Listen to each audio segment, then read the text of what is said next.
as we can see here, I have it plugged into USB-C power, so the motors don't be powered, but the sensors have enough power and the LEDs have enough power. So as you can see, I've ran my latest code. The lights are currently green because I'm corresponding to the function that I have set in the loop. So at the moment we've got reading the distance. The distance is then printed, but that doesn't matter. If the distance is greater than 50, which it currently is, we're then going to set the lights to 0, 0, and they're going to use the move forward function, and then we're going to have a delay. So let's start off with the move forward function. So the move forward function is going to set lights to 0, 0 again, so we're technically using that twice, which we don't need, but that doesn't matter. We're setting the motor direction to forward, and then we're setting the speed to 45. And then let's go down to the lights function. We're setting it to 0, 0, in colour, in flash, 0, 0, flash is 0, lights on colour. Let's go on to lights on, here, colour is 0, which is green, set the red pins to low, set the green pins to high, therefore we've got a green light. Now, what's going to happen in this scenario is, when I put my hand in front of it, because of the loop, it's going to record it again when it next loops around, which is going to be every about 100 milliseconds in this case, including the time it takes to code that, which is not going to take very long. But say it becomes less than 50. It's then, what it's going to do is, say it becomes less than 20, it's going to reverse. So if I stick my hand in front of it, it's going to go to the reverse because distance 2 has become less than 20. So let's go on to the reverse function. Here, lights is set to 1, 1. Let's go down to lights. Flash is 1, therefore it goes to flashlight colour. Flashlight's colour is 1, therefore it flashes red with a delay, lights off, delay, and then it does that 3 times because loop is set to 3. Let's go back to reverse. We're setting the motor backwards and we're stopping it. We're stopping it for half a second. I might decrease that actually because it does stop for quite a while, but in this case it doesn't really matter that much. But what we've then got is we're then recording the distance again and calling it distance R. Now what this is doing is we're then saying we're setting a new value called distance R, which isn't going to mess with our original distance 2, just to avoid any confusion or overlapping of the current thing that we've got set as distance 2, which is the original measurement. So distance R is going to measure a new measurement after it's stopped, and then what it's going to do is it's going to say while distance R is less than 25, we're going to reverse, because we've set it backwards, we're going to reverse at speed. Now, if we go up to our global variables at the start, speed is set to 45. So what we're going to be doing is we're going to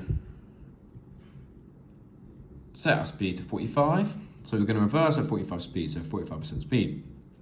And then we're going to be constantly setting speed and then measuring distance R. So we're going to be going speed, setting speed, measure, speed measure constantly. Now, what this is going to do is, as soon as this measurement, distance R, is measured to be 25 or over, it's then going to cancel out this while loop. And we're going to exit the while loop, and we're then going to be at least 25 centimeters from the object. Now this will put us away from the object. We've then got a delay after we've done that, which is fine. So once we've done that, we're then going to go back up to our loop function. So once we've reversed, our distance is then 25. So what we're gonna do then is, if our distance is 25, we're gonna go back through the loop. It's gonna measure it again, or it's just gonna run this and go, okay, now our distance is 25, so then it's gonna apply for this one. So it won't even loop it through again, it will just go straight to this one here, which is no problem, it doesn't matter, because it's doing what we want it to do anyway.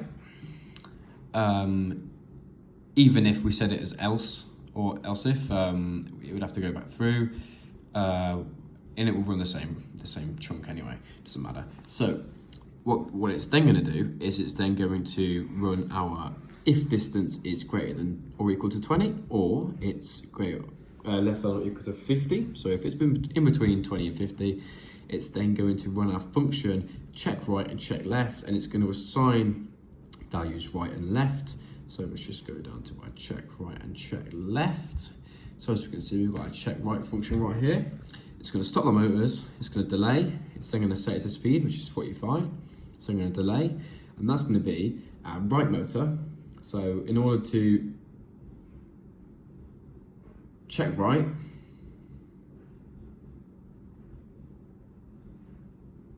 we're going to, that's wrong, we're going to put on motor 1, so we're going to turn, we're going to stop, delay. Then this is the time that it turns, by the way, and then it's going to stop, and that's the time that it's stopped. And then we're going to measure it again, and we're going to name this distance right. And then this bit here basically does the inverse of that and returns it to our original point. And what we're doing here is we're going to turn the lights off at that point. So I will, and that basically what that's doing is it's going to set it to green once we've stopped and measured, and then returns our original point. Yeah, that's what that's doing. This is doing the same for the left. And then, where are we? We're here. So this is then going to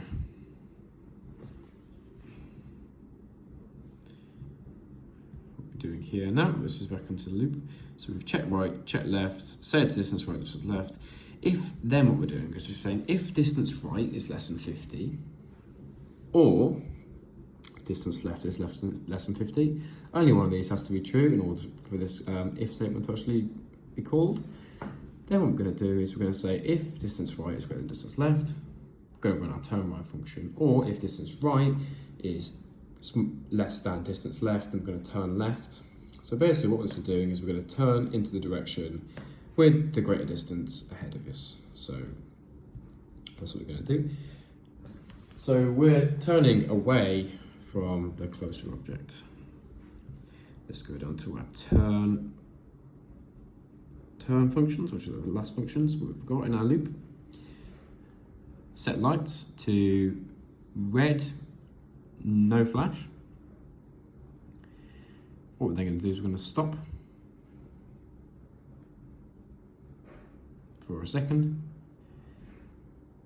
We're then going to set motor 2 to speed, so we're going to turn right.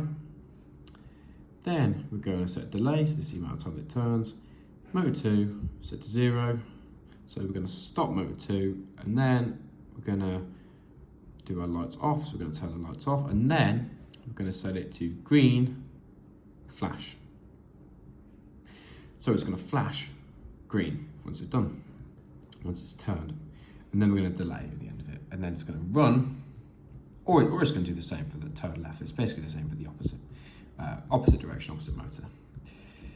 Now, as you can see for this one, we are not returning to the original point because we want to get out of the way. We want to turn, not check.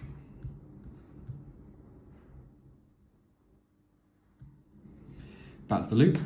We have turn right, turn left, end, done, end of the loop. We then run that exact same thing again. So that is my program at the minute. Thank you.